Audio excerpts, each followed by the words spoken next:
जय हिंद दोस्तों, मैं रविशंकर सिंह आपका स्वागत करता हूं जिज्ञासा द थर्ड आई में।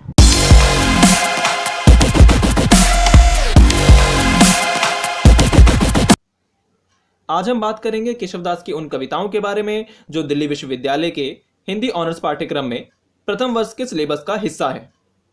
केशवदास के पिता का नाम पंडित काशीनाथ मिश्र था, जो मधुकर शाह के दरबारी कवि थे। केशवदास के जन्म तथा मृत्यु के संदर्भ में विद्वानों में मतैक्य नहीं है। मिश्र बंधु, आचार्य शुक्ल, राम कुमार वर्मा, राम नरेश त्रिपाठी आदि का मानना है कि केशवदास का जन्म 1565 ईस्वी में और मृत्यु 1617 ईस्वी में हुई, जबकि लाला भगवान दीन, गौरी शंकर द्विवेदी, डॉक्टर विजयपाल सिंह, डॉक्टर किरणचंद शर्मा आदि का मानना है कि उनका जन्म 1571 ईस्वी में और मृत्यु 1623 ईस्वी में हुई। केशवदास ओरछा नरेश के दरबारी कवि थे। उनकी 9 रचनाएं प्राप्त होती हैं। रसिक प्रिया, नक्षिक, कवि प्रिया, छंदमाल, रामचंद्र जसचंद्रिका, वीर सिंह देवचरित, रतन बावनी, विज्ञान गीत और जहांगीर जसचंद्रिका।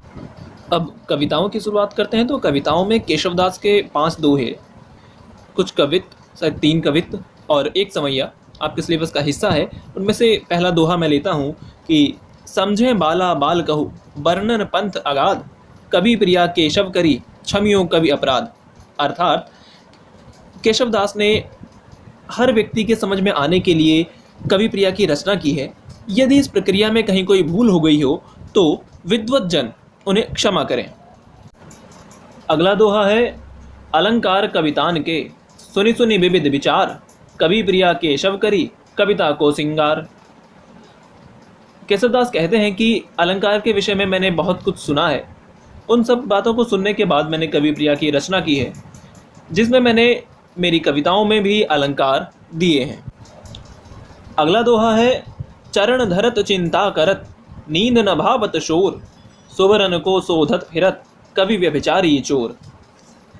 कवि ने श्लेष अलंकार के माध्यम से कवि, व्यभिचारी और चोर तीनों के भावों की अभिव्यक्ति की है।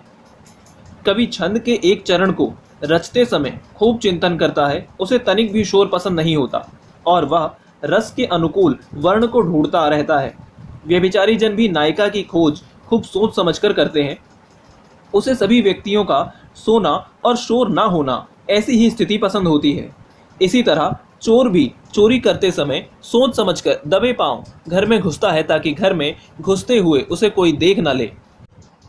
अगला दोहा है राजत रंचन दोष युत, कविता बनिता मित्र, बुंदक हाला परत ज्यों, गंगा घट अपवित्र। अर्थात कविता, स्त्री और मित्र, ये तीनों तनिक भी दोष से युक्त होने पर आत्मीय नहीं लगते, बल्कि निंदनीय अधिक हो जाते हैं। जिस तरह एक बूंद मदिरा गंगा जल से भरे घड़े में यदि गिर जाए तो गंगा जल अपवित्र हो जाता है, उसी प्रकार कविता, स्त्री और मित्र जरा सी भी कमी होने पर निंदनीय हो जाते हैं। अगला दोहा रसिक प्रिया से है जद्पे सुजाति सुलक्षणी, सुबरन सरस सुवृत्त, भूषण बिनु न बिराजई, कविता बनिता मित्त। कवि केशवदास बताते हैं कि यदि कविता ध्वनिमय हो, लक्षण युक्त हो तथा उसमें रसानुकूल सुंदर वर्णन हो, तब भी वह बिना अलंकार के शोभित नहीं हो पाती। जिस तरह कोई स्त्री भले ही अच्छे वंश की हो, खूब लक्षणों वाली हो, मधुर भाषणी हो, लेकिन फिर भी बिना श्रृंगार के शोभित नहीं हो पाती। अब एक कविता है किन्हे छत्र छितपति केशवदास, गणपति दसन बसन बसुमति कर यो चारु है, विधि किनो आसन शरासन असमसर, आसन को किनो पाक शासन तुषारु है, हरि करि सेज हरि प्रिया करो नाक मोती, हर कर यो तिलक हारहु कियो धारु है, राजा दशरथ सुत सुनो राजा रामचंद्र, रावरो सुयश सब जग को सिंगारु है। कवि श्वेत रंग के संदर्भ में बताते हुए लिखते हैं कि हे राम जी, आपकी कीर्ति सारे संसार का श्रृंगार हो रही है। राजाओं ने उसी से अपने छत्र बनाए हैं, गणेश जी ने अपना दांत उसी से बनाया है, इसी श्वेत रंग को पृथ्वी ने अपना वस्त्र बनाया है, ब्रह्मा ने अपना आसन बनाया है। काम ने उसी से अपना धनुष बनाया है, इंद्र ने अपना चढ़ने के लिए घोड़ा भी उसी से बनाया है, नारायण ने उसे अपनी सेज अर्थात शेष नाग बनाया है, तो लक्ष्मी ने उसी कीर्ति को नाग का मोती बनाया है। शंकर ने उसे अपने तिलक चंद्रमा रूपी, और पार्वती ने उसे ही अपना हार, मुक्ताहार जिसे कहते हैं, बना रखा है। अब एक समैया है। हाथी न साथी न घोरे न चेरे न गाँव न ठाव को नाव बिले हैं, तात न मात न मित्र न पुत्र न बित न अंग हूँ संग न रहे, केशव काम को राम बिसारत और निकाम न काम ही हैं, चित रे चित आजो चित अंतर अंतक लोक अकेले ही जय। इस छंद में केशवदास ने राम की महिमा का बखान करते हुए बताया है कि हाथी घोड़े, सेवक, गांव, घर, माता पिता, पुत्र, मित्र, पत्नी, यहाँ तक कि अपने अंग भी साथ नहीं देंगे। अंतकाल में केवल एक ही चीज़ राम का नाम है जो साथ देगी। अभी भी समय है, रे मन चेत जा। अंतिम काल में अकेले ही जाना है, वहाँ कोई भी साथ देने वाला नहीं होता। अगला छंद कवित है।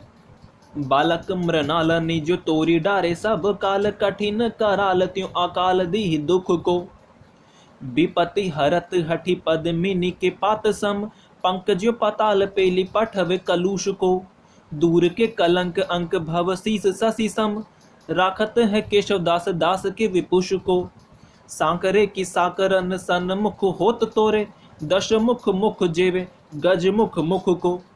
केशवदास ने इसमें गणेश का वर्णन किया है।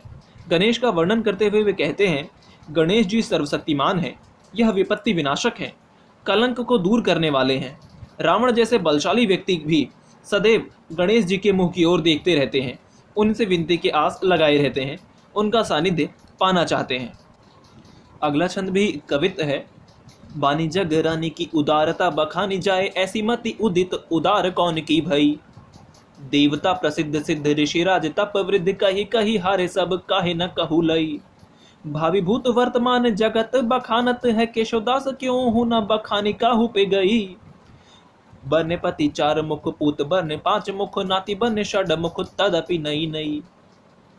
कवि केशवदास वाणी की देवी सरस्वती के विषय में बताते हुए कहते हैं कि वाणी की देवी की उदारता जितनी बखानी जाए कम है, उनकी उदारता का बखान कर पाए ऐसी बुद्धि, ऐसी प्रखर बुद्धि वाला संसार में कोई नहीं।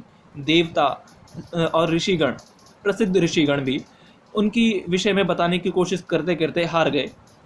उनसे भी सरस्वती का पूर्ण बखान नहीं हो पाया।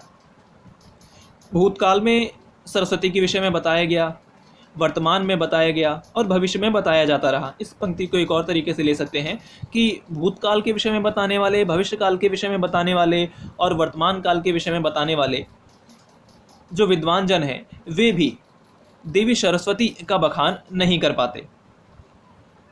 केशवदास बताते हैं कि इनके पति जिनके चार मुख हैं अर्थात ब्रह्मा, और पुत्र अर्थात जिनके पांच मुख हैं यानी कि शिव, और नाती जिनके छह मुख हैं यानी कि कार्तिकेय, इनके द्वारा भी सरस्वती का बखान करने का प्रयास किया गया, पर देवी सरस्वती प्रतिपल नई नई प्रतीत होती हैं। फिर मुलाकात होगी किसी और वीडियो में। तब तक के लिए चैनल को सब्सक्राइब कीजिए, ज़्यादा से ज़्यादा शेयर कीजिए, और वीडियो अच्छी लगी हो तो लाइक करना ना भूलें। मिलते हैं किसी और वीडियो में, तब तक के लिए जय हिंद, जय भारत।